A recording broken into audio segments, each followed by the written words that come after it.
श्रवण नारायण। आज योगिनी एकादशी है और योगिनी एकादशी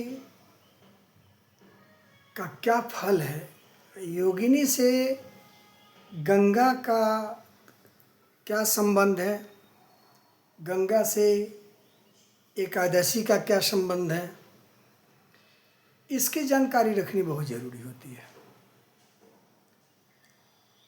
योगिनी तंत्र में यह बात लिखी हुई है कि मनुष्य अगर कहीं भी मरे, उसके कुल कोटि में कोई हो या ना हो, जैसे श्राद्ध कर्म में, पितृकर्म में जब तर्पण होने लगता है तो उसमें बोला जाता है नदी नाल निवासी नाम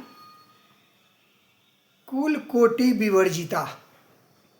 नदी नाला में निवास करने वाले जिनके कुल में कोई ना हो, कहीं अन्यत्र मर गए हों, तो उनको तर्पण किया जाता है।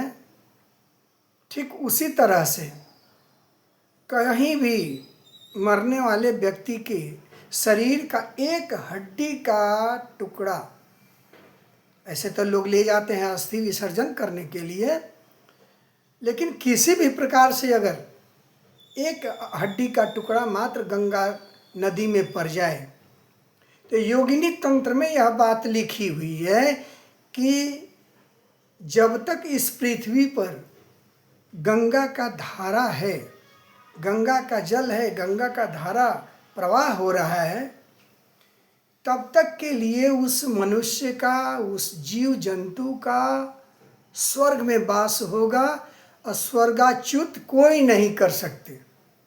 वह आदमी सुकर्मी हो या कुकर्मी हो, भला कर्म किया हो या बुरा कर्म किया हो, इसका कोई गिनती नहीं है। वह आदमी कहीं न कहीं से जा कर के किसी भी प्रकार से गंगा किनारे मर जाए या कहीं भी मर जाए, उसकी अस्थि को गंगा जी में डाल दी जाए या गंगा जी के बाढ़ से प्रभावित हो जाए, उसकी अस्थि किसी नदी नाले से बह करके चला जाए, गंगा में जाना चाहिए। और गंगा में जाने का तात्पर्य होगा कि वह सब दिन के लिए, जब तक गंगा में जल है तब तक के लिए वह स्वर्ग में हो जाएगा। जबकि मनुष्य ऐसे स्वर्ग में जाने वाले लोग जो होते हैं स्वर्गाच्युत होते हैं, जैसे कि समय अवधि नौकरी की पूरी होती है तो लोगों के रिटायरमेंट का समय आता है, वो रिटायर हो जाते हैं। जो अस्वस्थ होते हैं बीआरएस ले लेते हैं, लेकिन इसमें कोई अस्वस्थ होने की बात नहीं, कोई बीआरएस लेने की बात नहीं होती है। इसमें आप मरे, चाहे वो अकाल मृत्यु से ही क्यों ना मरे हों, उनकी हड्डी अगर गंगा जी में चली गई है तो उनकी मुक्ति होनी ही होनी है। यानी मुक्त होने का अर्थ यह नहीं कि वे आवागमन से मुक्त हो जाएंगे, यह गलत हो, यह सोचना गलत हो जाएगा। उनकी मुक्ति यानी कि इस कष्ट से हो जाएगा, यानी वे स्वर्ग में अस्थाई हो जाएंगे। अब हम आपको पता तो है नहीं कि गंगा कब तक इस पृथ्वी पर बहेंगी।